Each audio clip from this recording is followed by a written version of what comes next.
social media all by himself, with none of my social media help. And just an amazing, inspiring person. So he has a lot to talk about today about turning your adversity into creativity. So without further ado, Blueprint. Awesome. Thank you. Can we bring the lights down just a little bit? Yeah. Just so I can see that. Okay. First of all, please make some noise for yourselves. You guys could have been anywhere else today, but you decided to be here supporting the Creative Control Festival, and I appreciate you guys for that. Second, please make some noise for the organizers of the Creative Control Festival. For putting this event on, I've been secretly watching what they do from afar for about 3 years. So it's an honor and a pleasure to be here speaking today at this event. I see a lot of people that I've never seen before. So I'm going to introduce myself and give you guys some information about me. First of all, my name is Al Shepard. I'm from right here in Columbus, Ohio, and I am an MC, an author, and a producer. I'm a proud product of the Columbus Public School System. I graduated from Marion Franklin High School and grew up on the south side of the city. This year, summer 2015, marks my 13th year as a full-time artist. Even though my career has been filled with a decade of touring and releasing music, the path that I took to become a full-time artist was not linear at all. I did something that most artists don't do, and I followed the path of education first. Meaning, I went to school first, I graduated from high school, then I went to college. I graduated from college, then I got a job. But while I was in college, I caught the hip hop bug, and that's where I learned how to DJ. While I was in college, I learned how to MC. While I was in college, I learned how to make beats while I was in college. Let me think. I learned how to rent venues and throw events while I was in college, all while getting my degree in computer science from Wittenberg University in Springfield, Ohio. After college, I didn't move to New York. I didn't move to LA. I didn't move to Atlanta to pursue a record deal or any of that. I moved to Cincinnati and got a job as a systems analyst working for Kroger because their headquarters is down there. For most people, especially artists, the story stops right there. For me, I had decided, though, that I wasn't going to let my job get in the way of my art. I decided that I wasn't going to let where I spent 8 to 10 hours a day ruin my passion for creating music. So while everyone else went home and went to sleep after work, I got in my lab and I kept making beats. I kept writing songs. And eventually, I started participating in a local hip-hop scene. That led me to releasing music for the first time in my career. Some of that music was well received. Some of it, some of it actually stuck. And as a result, some of the records I put out ended up in the hands of some friends of mine who ran a label in Minnesota called Rhymesayers Entertainment. At the time, it was all local. They had no one from out of state. But eventually, a project I was working on with a producer named RJ D2, who's from Columbus also, called Soul Position, got in their hands. They liked it, and they wanted to put it out. So, the summer of 2002, I was faced with a dilemma. You can go on tour for 30 days. You can go on tour for 10 weeks. But you also have this career over here as a senior systems analyst. After a lot of thought and damn near having an anxiety attack, at the thought of walking away from a job, it was a lot of money. I was making a lot of money. I decided to resign from my job. I decided to pursue my passion in music because I figured it wasn't going to come around again. So in 2002, I resigned and went on tour. And that was the last time I had a quote-unquote real job. Since then, you know, I've released many albums on my own label, Weightless Recordings. I've released several albums on Rhymesayers Entertainment, which since that time has become one of the largest independent labels in the nation, They're distributed by Warner Brothers now. I've toured the United States, 15 times, Canada 7 or 8 times, Europe 4 or 5 times. Been on the cover of the Live maybe 5 times, cover Ghetto Blaster magazine, had my music videos debut on MTV, MTV2. I'm the epitome of an underground artist because I actually don't have any mainstream support. But my last tour was 65 shows, 10 weeks long, and actually had 2 shows in Alaska. Not Nebraska, Alaska. No, I'm just joking. And yes, it's beautiful up there. So I've managed to do all of this in an era where hip-hop is looked on as fly-by-night, overnight success. That's the rule of the day. A lot of people from the outside looking in, they try to explain my success in one of 3 ways. The first way they usually explain it away is talent. They'll say, well, you're naturally gifted. It's inevitable that you would be successful. There's no way you could fail. The second group says, well, you're in the right place at the right time with the right product. Your timing is why you're here. Third group of people I hear say, well, you're where you are because of your affiliations. You knew the right people. They knew the right people. They put you somewhere where you have never been otherwise. But when I take a step outside of myself, and when I look at myself objectively as I can, which is hard, I see something that they very rarely talk about, and that is the ability to handle adversity. And that's what I'm here to talk to you guys about today, adversity.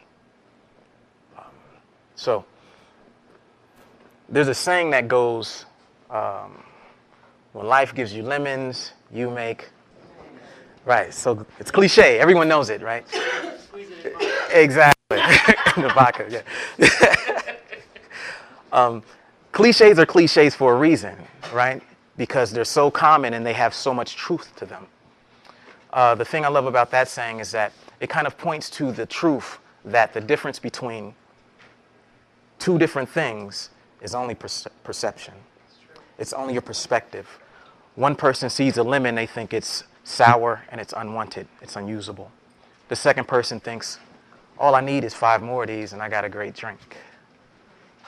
You know, the circumstances don't change, only our perception of the circumstances. And a lot of times that is what separates successful people from unsuccessful people. It's the ability to look at that same situation differently. In my opinion, one of the differences between successful people and unsuccessful people is the way in which they handle adversity. One group falls victim to it. The other group overcomes it and uses that as a catapult for their career. One group sees their adversity as a reason that they should quit. The other group sees their adversity as a defining moment and why they should continue. All right? Why is that? I think it's because deep inside, some people who are not so sure about what they're doing are waiting for excuses to quit. So any obstacle that is put in their path, all of a sudden, gives them reinforcement to all the doubts that they had anyway. Other people see the exact same obstacle, the exact same difficulty, the exact same adversity, and they actually decide that that moment is going to reinforce why it is that they do what they do, why it is that they get up and put up with all the things that they put up with every day to do what they love. It's the difference between how they handle adversity. I'm going to tell you guys something different today that's probably unexpected. I'm not going to say that you should just push through adversity. I'm going to say that it's not good enough to just push through adversity anymore. I'm going to say that it's not good enough to just get through it anymore as a creative person. I'm going to tell you guys that the adversity that you go through every day, the thing that you spend so much time running and hiding from, is actually a resource that can fuel your creativity more so than almost anything that you can create. I'm going to tell you that your adversity can actually connect you closer and project you further than almost any product that you can create, but only if you take the time to see it perfectly, if you take the time to step back and view it a certain way. But in order to see that, you have to actually learn to embrace your adversity. Some of you may be asking, what do I mean by embrace adversity? Why would I want to embrace adversity? Let me tell you what I mean by it. What I don't mean is complaining, right? What I don't mean is filling your social media timelines with a bunch of things that can't be fixed, right? Situations that you can never overcome. I don't think that's embracing adversity at all.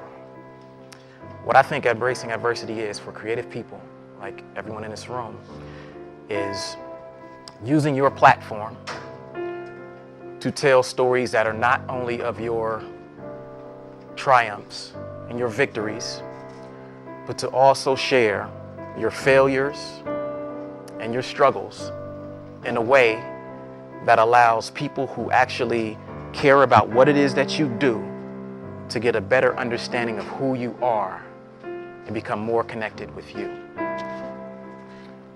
In other words, it's not good enough to just push through it. You have to now invite people to watch you push through it. It's not good enough to just tell people what you do. In this interconnected world we live in, we must now show people what we do.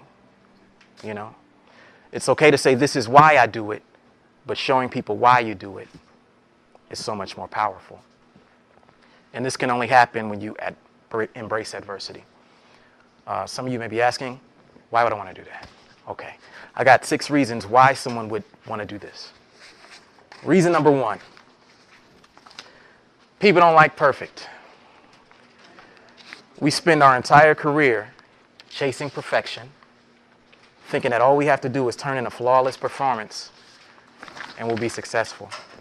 And every day we watch people who are very flawed actually become more successful than us. People don't like perfection. One thing to think about that I often think about is how many of you actually enjoy calling customer support lines? Not a single hand went up, right? It doesn't matter what you have, if the service or product is broken, no one enjoys calling. Why don't we like calling? It's not because we don't think we'll get the information. It's not because we don't think that they'll ultimately solve our problem. It's because it's not human. It's impersonal. Even if that person can't fix our problems, we want to know that they at least care enough to talk to us about them. We don't want to hear the perfect automated line give us the balance on our account and send us through this maze of things. We would rather have somebody show that they care about us. We care about humanity. That's reason number 2. Underdog status. I'm going to tell you guys something that I learned touring this nation. Whether I was on the East Coast, West Coast, down South, Midwest, no matter where you go, everybody hates the Ohio State Buckeyes.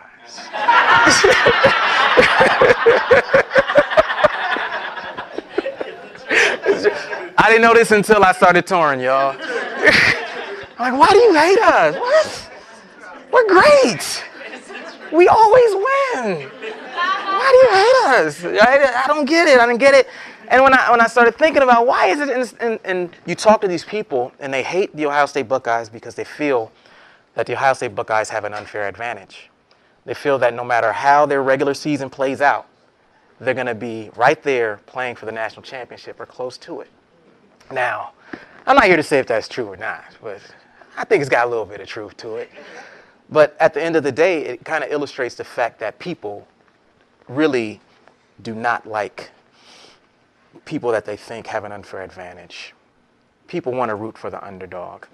And one thing about a lot of creative people is that we spend so much time presenting this idea of perfection, this idea of having all the odds in our favor, that we forget that we are the underdog. We forget that the odds are stacked against us. And sometimes the people who care about what we do need to be reminded of that. Reason number 3, personalizes your brand message. A lot of times you hear businesses where they will say, this is what we're about, this is what we do. But very rarely do you get to see a business actually execute that statement. You know, it's one thing to say, we care about customer satisfaction, but what do you do when that person loses their bag on your airline? Up until recently, we didn't get to see these things play out. But now, thanks to Twitter, Facebook, these situations are becoming public. And what they're doing is they're forcing these businesses to actually reconcile what they say they are with what they really are. You say you're about customer service, well, where's my bag? And now the world is watching. Your brand message is now something that you have to hold, and you're going to be held accountable to. Telling our stories, speaking on our adversity, allows us an opportunity to do that in public. For people to say, well, you weren't perfect, but at least you tried. At least you got through that. Reason number 4. Direct dialogue with supporters. Most of you who have businesses or you're self-employed or you create art, you know what it's like to sit in the same place for weeks, months on end, to create something, but to not know whether people like it or not, right? Not have any dialogue with your supporters other than, I'm great, you should buy this, right? In a world where everybody's saying the same thing, what separates you? We know your product is great. We know you're telling us to buy it, but what is your story? Why should I support you over someone else? What have you been through that justifies my support? And sometimes we have to think about this as creative people, because otherwise we'll lose sight of who it is we are doing business with and why it is that we get up every day and do what we do. Reason number 5, tells your unique story. I'm a hip hop guy, so I'm going to put it like this. I love hip hop, but a lot of times when I'm doing interviews, people say, well, what do you think about hip hop? What don't you like about it? And I'll say, well, it's not the production. I think that making beats, I've been making beats since 1998. I think that has advanced further than ever. I think there's more technology out there. I think that the average producer knows more than ever and is more technically sound than ever. More often than not, I hear beats that blow me away now than ever in my life. They say, well, what about rhyming? I say, well, same thing. Rappers can rap better than,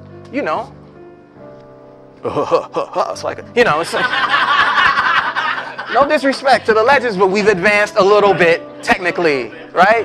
It's like a jungle sometimes. Maybe wonder, we're going under, right? So when they ask me, I say, well, what I really don't like about hip hop right now is the fact that out of all these talented, technically superior rappers and producers, very few of them have a unique voice. Very few of them have a unique story. More oftentimes than not, you hear a record, you think, oh yeah, this is a slight variation of what he's talking about. Yeah, there's other records about this. What's the difference? It's amazing to me that with so much advances in technology, that there's so few advances in the emotion and the stories that we actually use with that technology. And I think that is the same for any of you who create. You'll find that there will be other people with the exact same price. There'll be other people with the exact same quality in their product. But what separates you? No one can tell your story like you can tell your story better than you. And at the end of the day, we have to embrace that. Reason number 6, documents your work. I had a thought the other day about how when you have a flat tire, you ever thought about how happy you are to see the AAA truck pull up? Like, yes, Yeah, you call them, hey, I got a flat, yo. They show up 15 minutes later, Mr. Shepard, we'll be right there. You know, they show up, the guy gets out, says, hell yeah, I see your problem. You sitting there, you watch him, he takes the tire off, puts the tire on.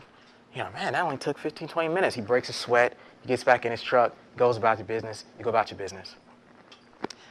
You got to see exactly what that man does that makes him valuable to you. But think about what many creative people do every day, what some of you may do every day. A lot of you have jobs that I consider to be in a little black box, as I like to call it. The little black box is where someone walks up, they put something inside of it, then they walk up to the other side of it, and they get something different out. They never know what goes on inside the little black box. Many of you have jobs where what you do is amazing. It takes a lot of skill to get what you know. But because it's inside this little black box, no one will ever appreciate it like they should. Right? Sharing your adversity allows you to document your work. You don't have to share everything, but every now and again, people need to know what's going on inside of that little black box. Because if they don't know what's going on inside that little black box, they'll never truly appreciate you and what makes you so special. All right. Let me think. Next. I want to get into some examples. Some examples of where, like, I put this into play. Accidentally, of course. So I had obviously in a previous lifetime, I was a computer programmer in a world far, far away, universe far, far away. I used to sit behind desks for 8 to 10 hours a day and program Unix and all kind of nerdy stuff, you know. And I'm not here to bash information systems because I made a lot of money doing that, but it just wasn't for me. So I decided, after a lot of thought, that I wanted to resign, but when I was in the deep of it, when I was in the thickness of it, there was no real way out. I was working for Kroger right when they had accommodated. They had just purchased 6 other supermarket chains. They had bought Ralph's and Fry's and Food for Less and all these places. And it was right around the year 2000 bucks. So we had all this old stuff. And they're like, oh, we're taking over these 6 chains. So we're going to send you out there to basically learn this guy's job so we can fire him in 6 months. The people that I was talking to, they didn't know what was going on. You know, I was doing that every day. But they kind of knew the writing was on the wall because in their own businesses, people were getting eliminated. So it was a lot going on. It was very depressing, you know.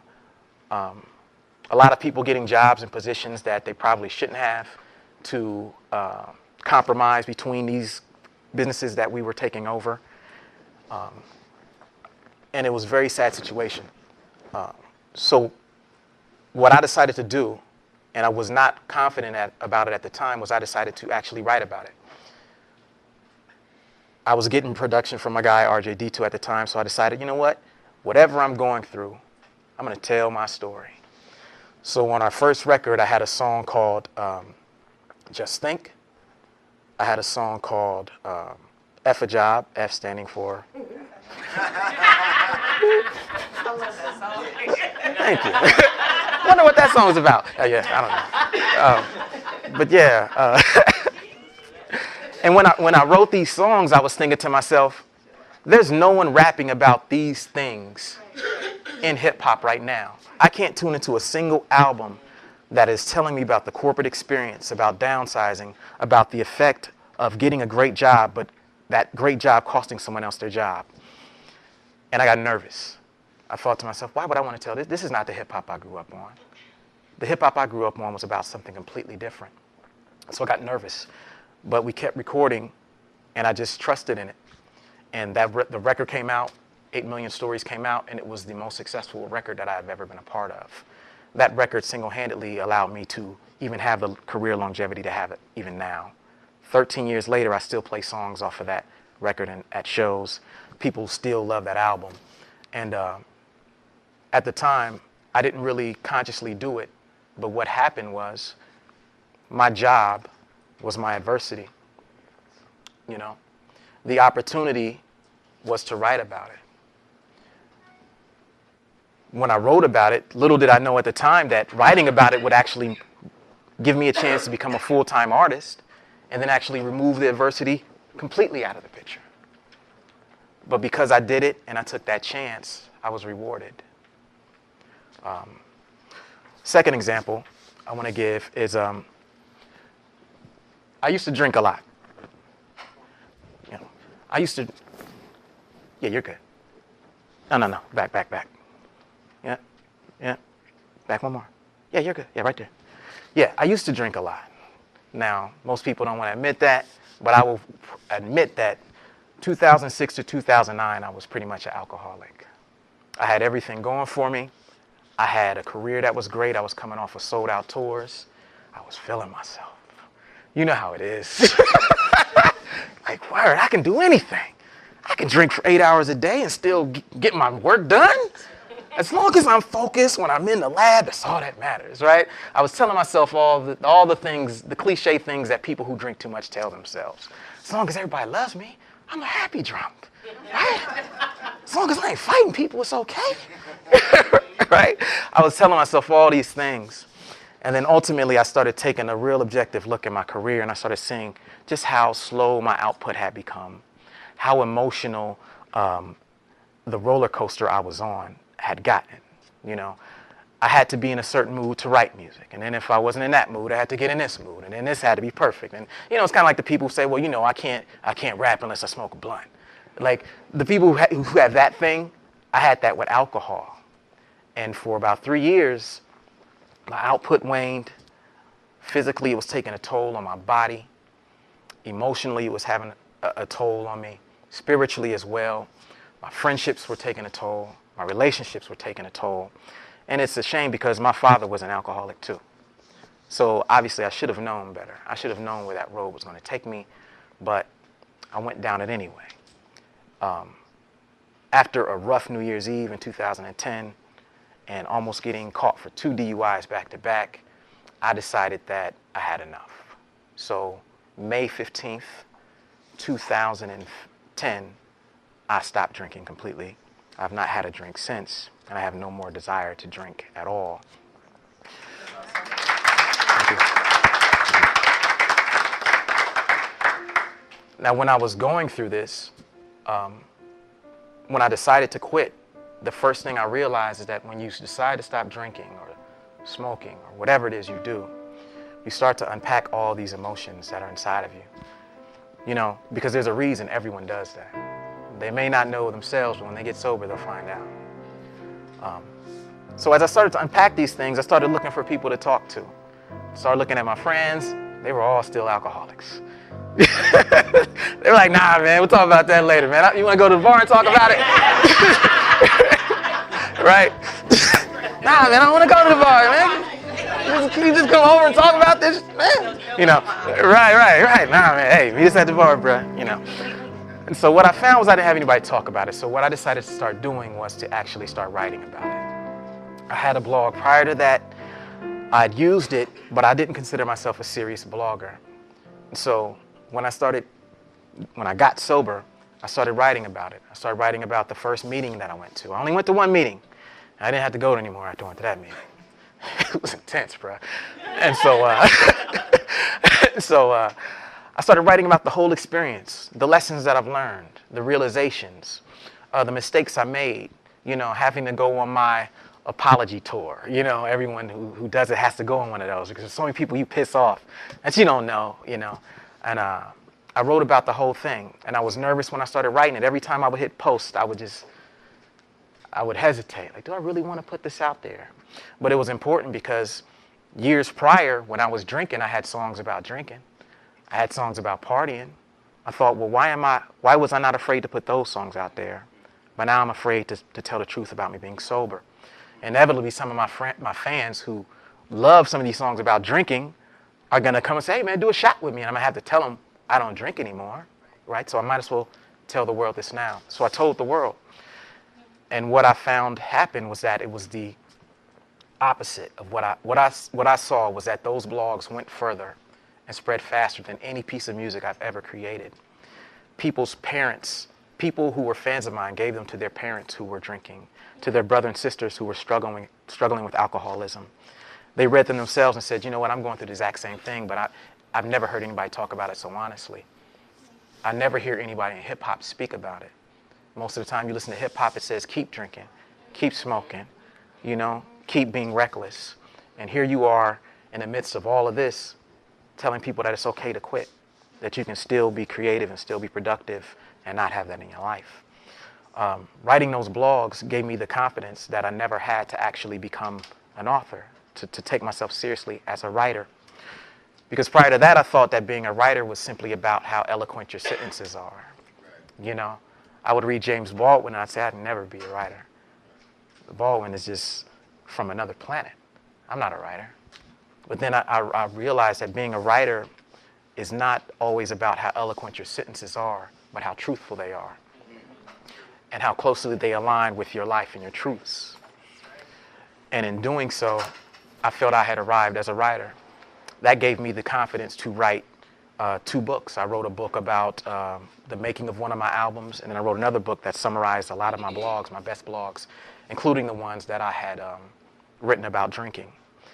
And from that point forward, my fans stopped seeing me as just, a rapper. From that point forward, it was like, you know what? Yeah, he raps, but he is a writer. And writing is just one of the mediums through which he tells his story.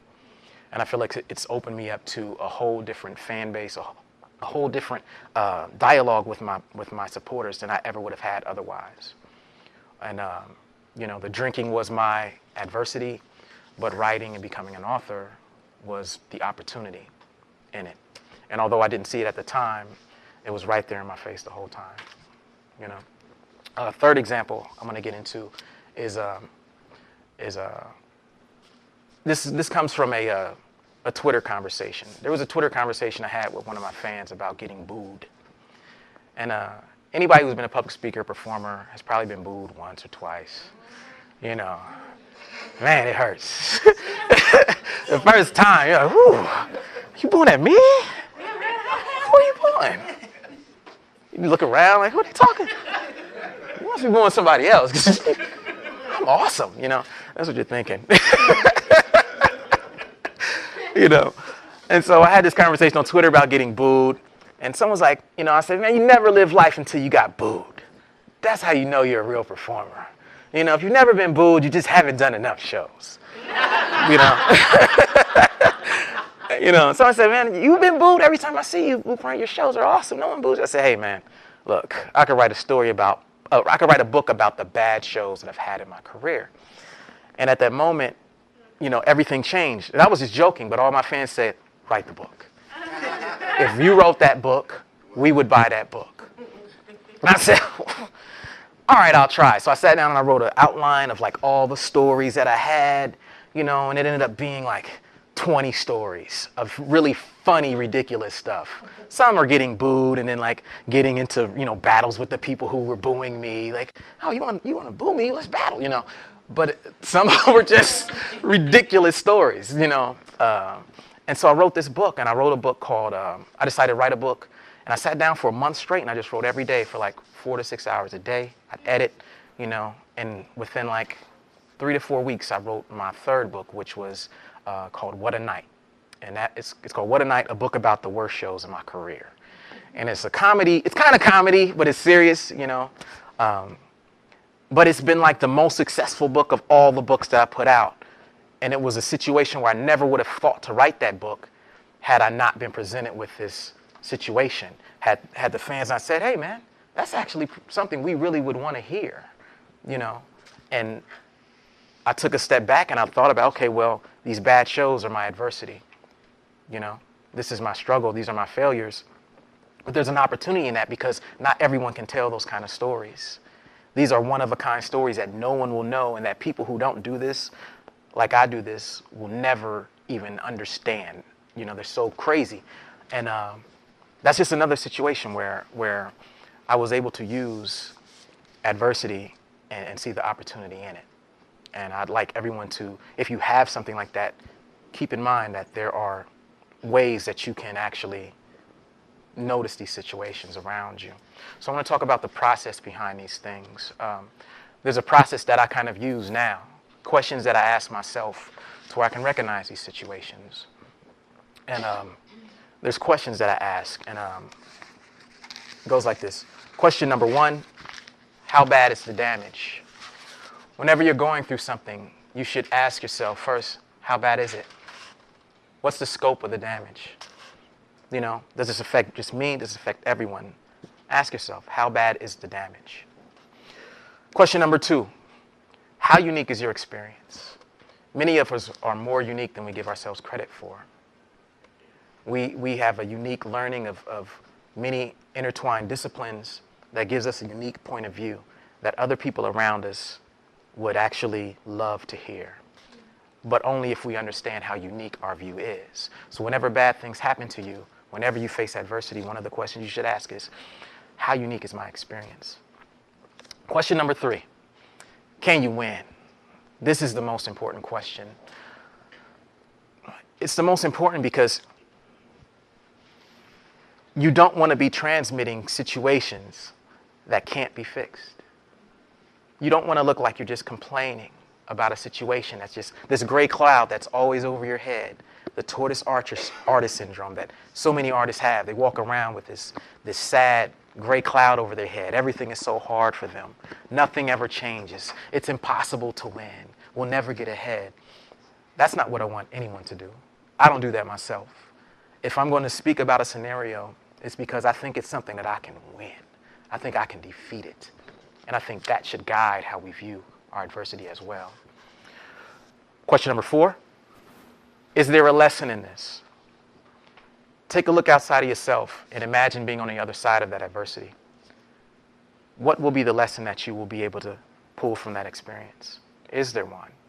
If so, then there's value in that lesson. Question number 5, is it inspiring or helpful?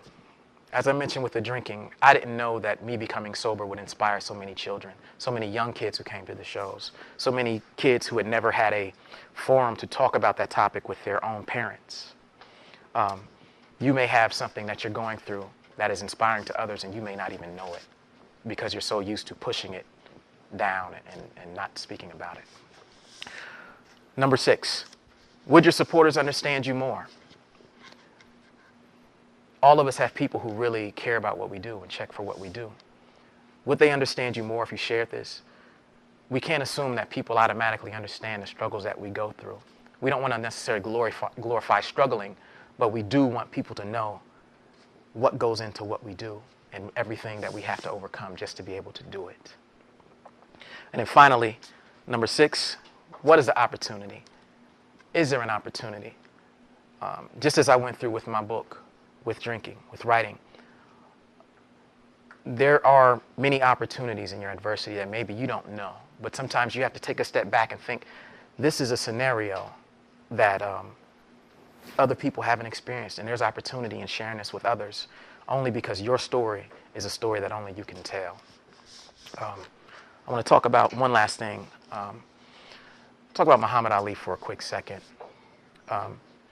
Everybody knows Muhammad Ali, famed, iconic boxer, humanitarian, international boxer. But what I find interesting about Muhammad Ali is that now, at least, when people speak about Muhammad Ali, they don't speak about how long he held the heavyweight belt. They don't even speak about which belts he held. But what they do speak about is who he defeated to become the champion, who his toughest fights were against, be that George Foreman or the United States government, right? And I thought about why is that? And I realized that that's because we don't consider people champions simply because they have a piece of leather around their belt, right? We consider them champions because of who they had to defeat to get the belt. Because we got to watch them fight all of these people to get the belt. We saw their struggles, we saw what they overcome, and that's why they're champions to us. As you go through life, you're going to have many opportunities to face adversity, many things that you're going to overcome. And 9 times out of 10, nobody will know. My suggestion today is that each of you take a look at your life and consider the places where you may be. You may not be allowing others to see you as a champion. And that's all I got today. That's my time. Thank you so much.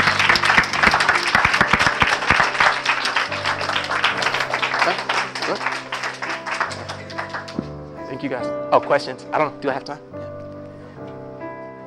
Word up. Yeah, good. All right, cool. Oh, I'm sorry. Yeah, I have books right back there, I think. Let me grab some. Yes, I'm sorry. Oh, do you do mentoring? I don't, but I should, and I would like to. Yeah. You should. Yeah, we should talk about it. We can talk about Yeah, it. point me in the right direction. Yes, I will. Okay, thank you. That's great. What you're doing is wonderful. Thank you. It's very nice. Thank you. And I'm an old school rapper from the. I can appreciate that, brother. I can appreciate that. Nice. Nice. So, did you have anything? So at what point in your career or process did you realize that you were embracing your adversity? I think it wasn't until I got sober, going through that whole thing. And I think maybe because I could see it from afar and how inspired I was by, when you become sober, you talk to other people who are sober. And you'd meet somebody and I say, yeah, man, I'm 30 days sober. They say, oh, man, that's awesome. I'm 1 year sober. You're like, wow, I want to be where you're at. And then you talk to someone else and you become a year, and then you meet someone who's 2 years. And then, you're 2 years and you meet someone who's 5 years. So I think maybe that was the first time I really got it, and saw that there is something to be gained from what I'm going through, and it can inspire others.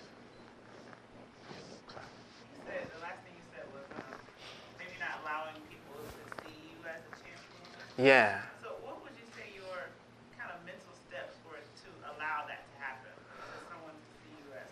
It's kind of tied to something that happened earlier around Pepper talking about helping people feel epic or feel like they're epic in order to create these narratives. What was your process in kind of making sure that people saw you as a superstar, meaning you also have to see yourself? Yeah. Well, I think my security as a writer came just from practicing my craft relentlessly. I have a lot of talks with Donna about writing, and you become more confident in your craft the more you do it. There's no shortcuts. And so I think that because I was writing about all these things, my confidence was in that realm. I knew that as a writer, that as long as I spoke the truth, that no one could really take me off of that. No one could take me off that square, And so I think that's where my confidence came from. What advice would you have for people who may have stopped where you didn't stop? You spoke about having your 9-to-5 job. Yeah. And then when you left work, you got on your track to Yeah. writing your music. What inspiration or inspiring words could you have for people who did stop, Yeah. but they still have that burning desire to still reach for it, but they blocked that? Yeah. I would say that it's never too late first. If you look at what's his name, Bill Withers, right? Anybody seen the Still Bill documentary where I think it was revealed that he was 32 before his first single came out, right? Was he in 30s? Yeah, and that's proof right there and he only was around for 2 albums or something like that. Very short career, a lot of hits. Yeah, but lasting. We still sing those songs to this day. I would say number one, understand that it's not too late, but you have to have a plan.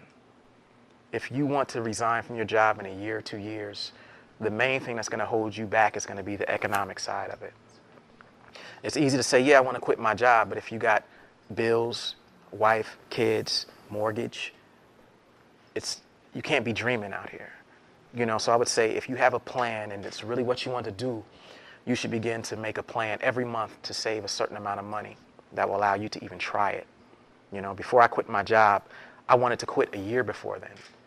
And then I walked in, I tried to quit, and then they talked me out of it. I didn't have a plan, I didn't have a letter or anything. I was like, I just can't take it. said, well, sit down now. Sit down. Let's talk. Let's talk. I don't want to sit down, you know. So I sit down and, you know, I sit down and then she's like, yeah, well, you know, I mean, what's your plan? You got another job? I said, no. You got a resume? No. You got a letter of resignation? No, I just want out. I'm done, you know. And she just was like, I don't think that's very smart, you know.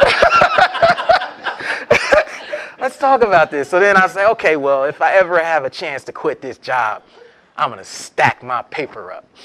And so about a year from then, you know, I started saving every month. And then about a year from then, things started taking off in my career. And I was all the more prepared, you know, because the first time I was going to quit, it had nothing to do with music. It had everything to do with me just not enjoying it.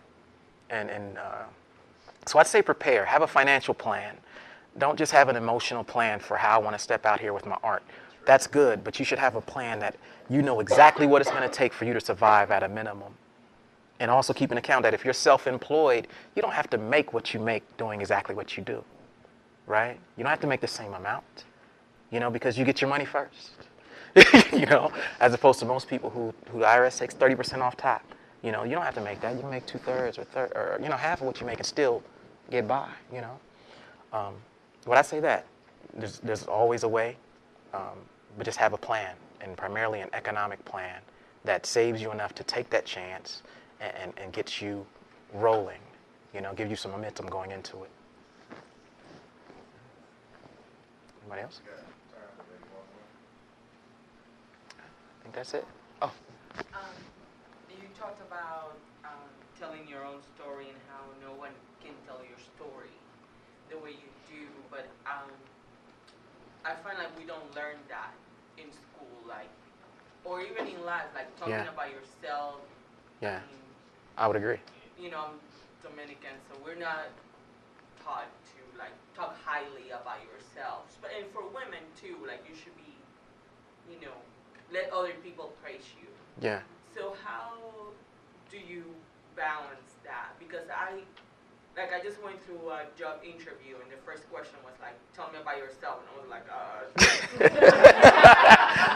Yeah, you should have just said, I'm awesome. I'm awesome. Yeah. That's what you say next time. Exactly. I'm the best. Yeah. I'm the best. Yeah. Yeah. You know, Well, no, it's true. I mean, but we don't learn that. So yeah, I agree. I mean, I noticed a long time ago that, you know, when people are children, we tell them, no one's like you, you're one of a kind, you're special, right? But then when we become adults, we tell them, get in line. Oh, you think you special? You ain't nobody, right? Right? So the key to me is to make sure that your inner child never dies, right? It's to make sure that part of you never, that remembers when you were told you were special, that there was no one like you, that never gets killed by all these people who are telling you to conform. Yeah. You're welcome. All right, let's give it up for Luke. Thank you guys.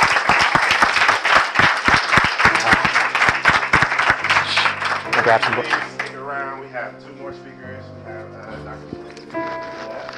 And you want to be here for that.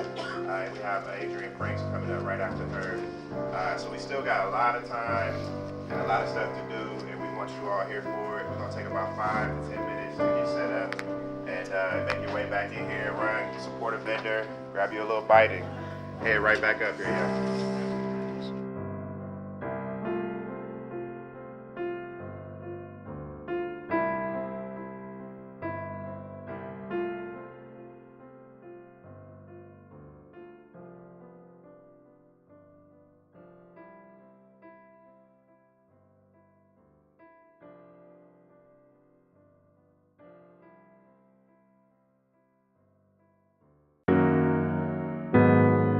Please take a quick second to subscribe to our YouTube channel by pressing the red subscribe button. Your subscription to our YouTube channel lets us know you enjoy videos like this, and it allows us to alert you when we publish new video content. Thanks for the support.